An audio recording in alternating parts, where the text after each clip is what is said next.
Recording in progress. Hi, Emma. How's it going? Hi. Plug this in and plug it back in. Right now. All right. Um, sorry, I was Chloe's meeting on the other homeroom was being loud over there. All right. So I think we're on kind of a different unit thingy here now. Kind of over some other character trait types things.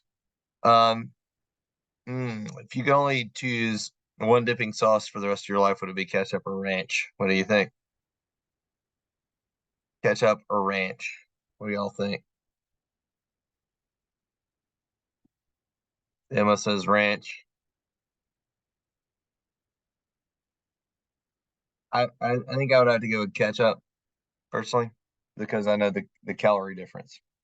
But taste wise, I would go with ranch if I didn't care about the. Okay, so we got Charlie's got ketchup, and then we got two ranches there. I would go with ranch if it was just about the flavor, yeah. But in reality, the difference between the calories makes me probably want to choose ketchup. And ketchup's pretty valuable, versatile too. All right, I'm gonna ask you a different. Oh, okay, well that's a good reason, Charlie. All right, y'all tell me this one. Do you like hot sauce? And if so, what is your favorite type of hot sauce? Charlie's a no to hot sauce. Come on, how many hot sauce people we got here? I know I'm not the only hot sauce person in the room here. Well, I know I'm not technically because Chloe's behind me. So Emma says Texas Pete. Okay. Hey, watch it there. All right. I won't tell y'all what mine is because there's me. No, do Frank. Yeah. No, it's definitely not. So I watched this video that you should watch that is totally clean and appropriate, but don't watch it during school hours. It's by a guy named Matt Mitchell, and I'm gonna type his name in here for you here. And so it's a really good YouTube channel. It's clean, it's funny, and he ranks different stuff. Like, but he's funny too. Okay, so he's a Southern dude. He's real funny, and he talks through some things. And so I watched his hot sauce episode of ranking hot sauces, and I tried some different ones I had not tried before. So so his top two are this one right here. I don't know if y'all ever had Frank's Red Hot, and then another one called Crystal Hot Sauce. And that stuff is both of those are really good. So I used to use. And Chloe says this too. Vinegary. She prefers Frank's. Um, so Texas Pete's kind of it's okay, but I will say that give Frank's a try. Frank's is legit. All right, stuff's got so much flavor, so good. Anyway, there you go. It's my commercial for Frank's. All right, so we're working on Perseverance, and I think a lot of y'all, have been taught y'all math for a lot of you for 10, 11 weeks now. You're developing some perseverance in doing. So part of the reason I think that doing online school is actually really, really good for you is because you're having to learn more responsibility, more organization, and more perseverance than you would be if you were sitting in a classroom and they just told you to do something, gave you a paper, and you did it and you turned it in. Okay, so some of y'all have made some mistakes and you learn from those mistakes, right? You have messed up and had to go back and fix something. That's developing your perseverance. So that's really good. Right. So we're on um with the second lesson on this is about honesty. Right. And that's actually one of the really hard ones in doing online. Right. So honesty is the state of being truthful, trustworthy, sincere, and upright, adhering to the facts and what is accurate and true. So what ought to be done, representing things fairly and correctly, and so forth and so on. Okay. I know for me, this was one that used to really drive me crazy back when I taught it. Powdersville Middle School for the last 11 years. And there would be times where kids would go home and they would represent something unfairly in a way that was not actually how it happened. And then I would end up having to call the parent or email them and saying, no, that's not accurate. It was this, and this, right? And I was always, I was in the right, but it would just take me forever to like explain to the parents how what the kid had been lying about. And so, being accurate in reflecting on the truth of what happened, the truth of what you're doing, the truth that kind of thing. I think having integrity and doing what you ought to be doing and then not covering up when you have made a mistake is a big deal and something that I know my kids, we really, really work hard on that and having nothing to hide. In a sense of like, for me, it's like this. I would hope that you would find that the me you would know if you knew me in person was the same me that you would get on the other side of the computer, right? Like there's nothing about me that I need to hide, right, from you character wise in any setting, right? Like I'm the same person at home and at church and at work. And so just being that kind of person that you don't have anything to hide, right? So people who are honest are more trusted, admired, and respected by others. And being honest reduces stress and increases confidence. So I know that my kids have told me that when they're not hiding something, they feel less stressed because there's like this burden or this weight of I'm covering up something that I ought not be doing. Um, and so you don't feel stressed about that of where you're living a lie or something like that. Um, and being truthful with others and yourself is the right thing to do. So just a quick question. How many of y'all can tell me, like from the example I said there, that you know times where you've had something you were covering up that you weren't supposed to be doing, or you had some lie that you were holding on to, and how it really kind of weighed you down? Does anybody uh, you like you can type it in the chat if you're like, yeah, that's me. I won't share it if you give me I won't share it out loud if you got a particular example, but any thoughts on that? I'd love to hear from y'all on that because I know that that's something we talk about a lot in our house. No, there's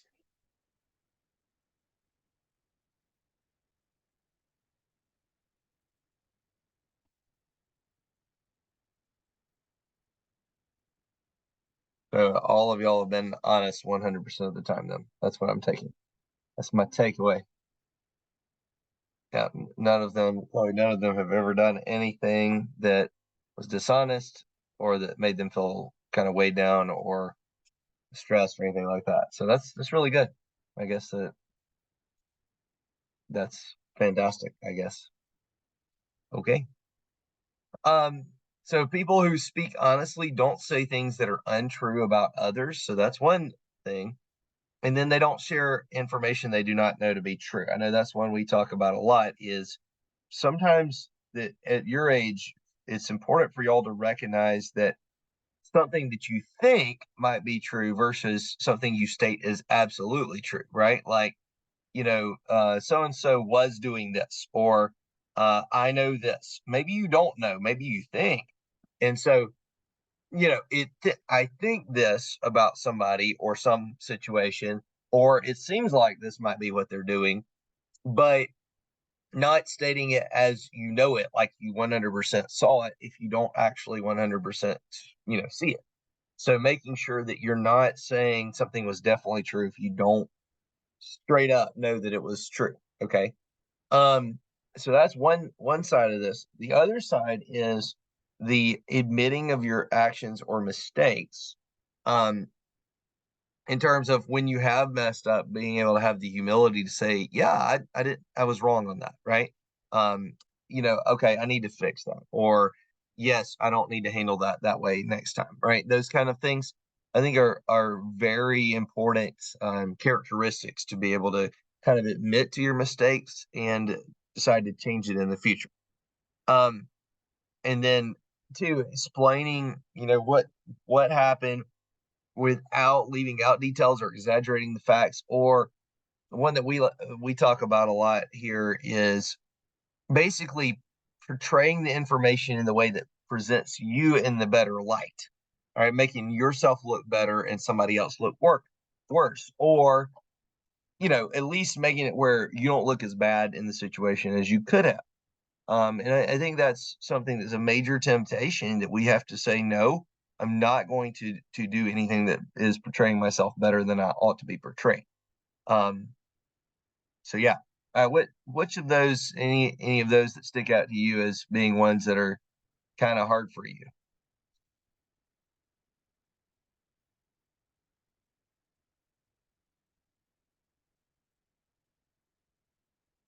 Another one that's hard for me is admitting actions or mistakes where I was wrong, or if I said something that was, could be taken away that hurt somebody's feelings. That I can get defensive sometimes because I don't want to do something wrong, and so if I do, then I can be, somewhat defensive. Where I'm thinking, I'm not necessarily wanting to admit, what I had done, or wanting to say that I was wrong, or something like that.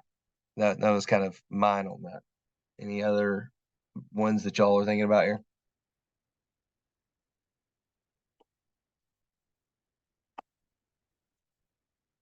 Tough crowd today.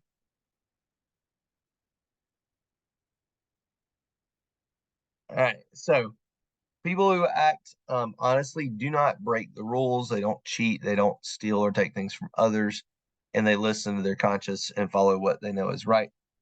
Two, making sure that you also recognize this, that if you continue to do things that are wrong, then your conscience will be clouded by you have then basically made it where you feel like that whatever you feel is right.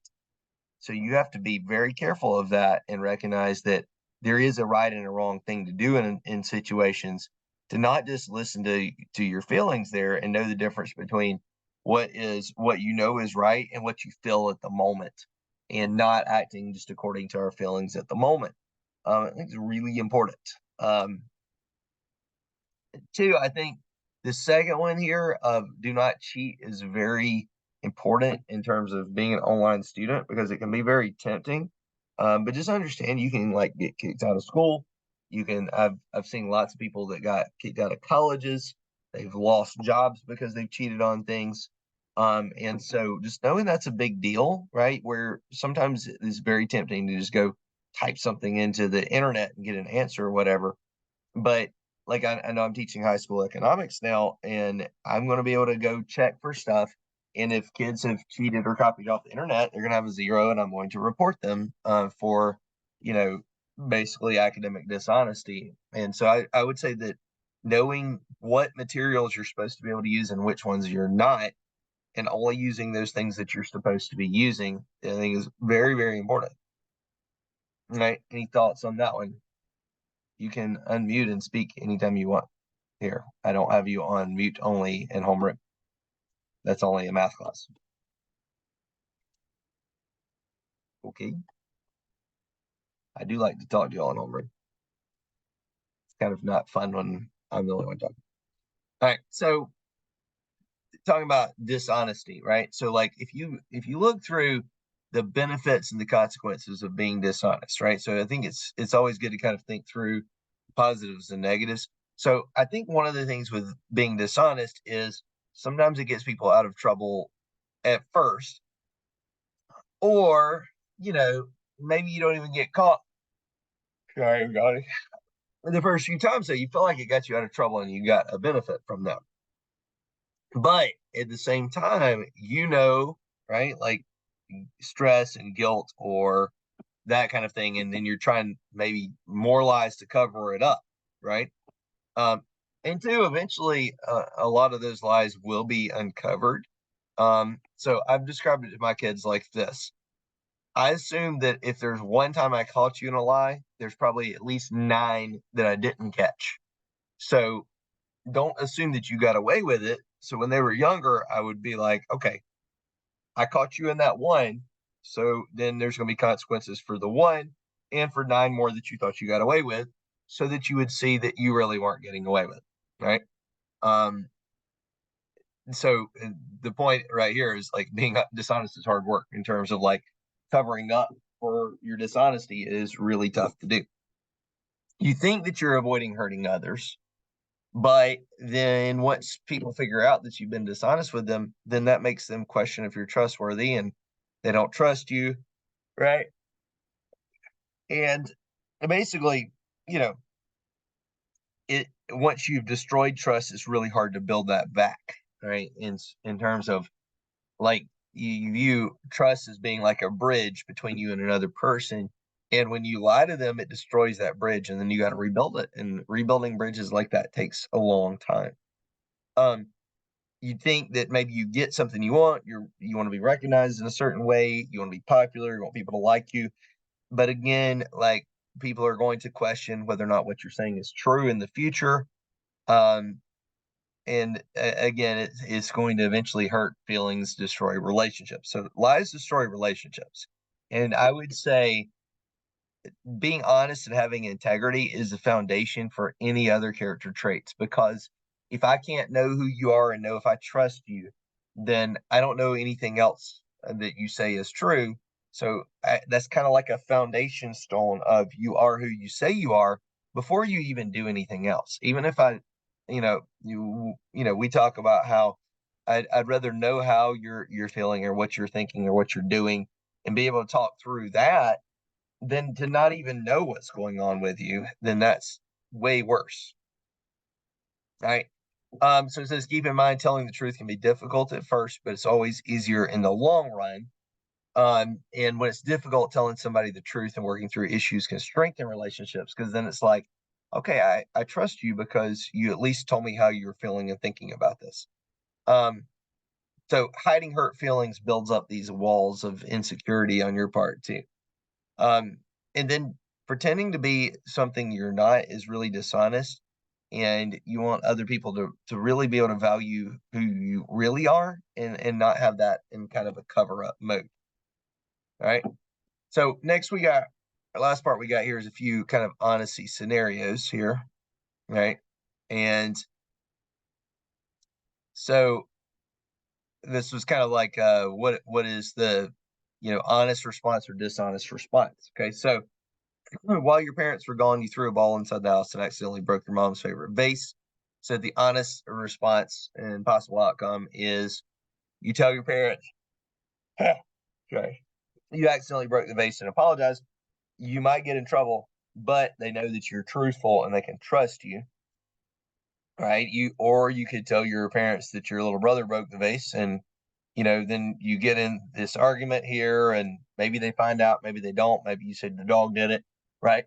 But you're carrying the weight of that lie, right? And sometimes those lies will get busted and then your parents won't trust you.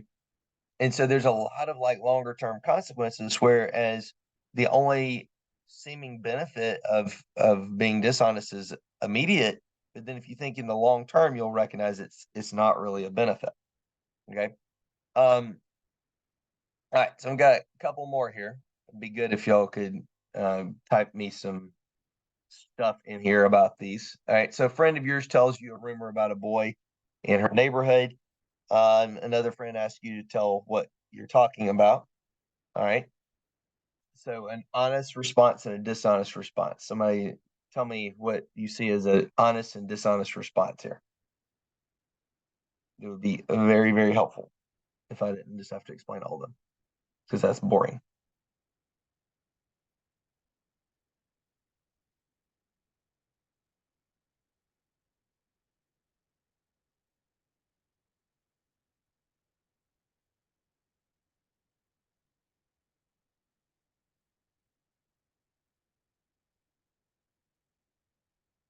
Well, the honest response there would be to say like, um, yeah, so one, I shouldn't probably know about this to begin with, and I'm certainly not going to pass along any information about somebody that I don't know firsthand.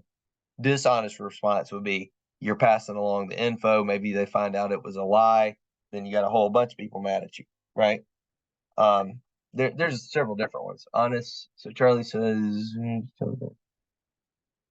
okay. Yeah. So another friend. So there is a level of honesty if you let the other friend know what's going on too.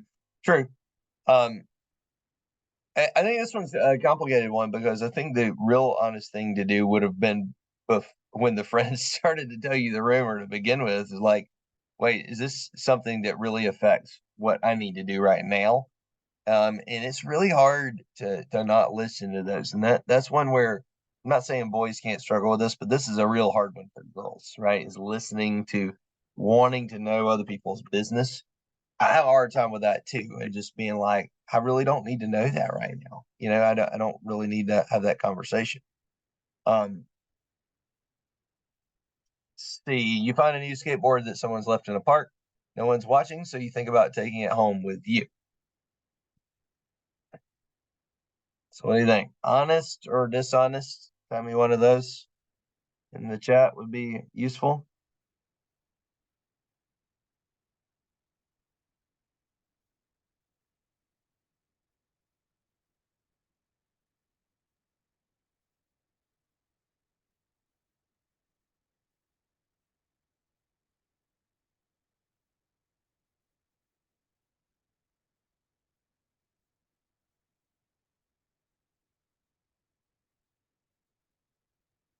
I haven't called on anybody directly. I mean, I would be happy to hear your answer though.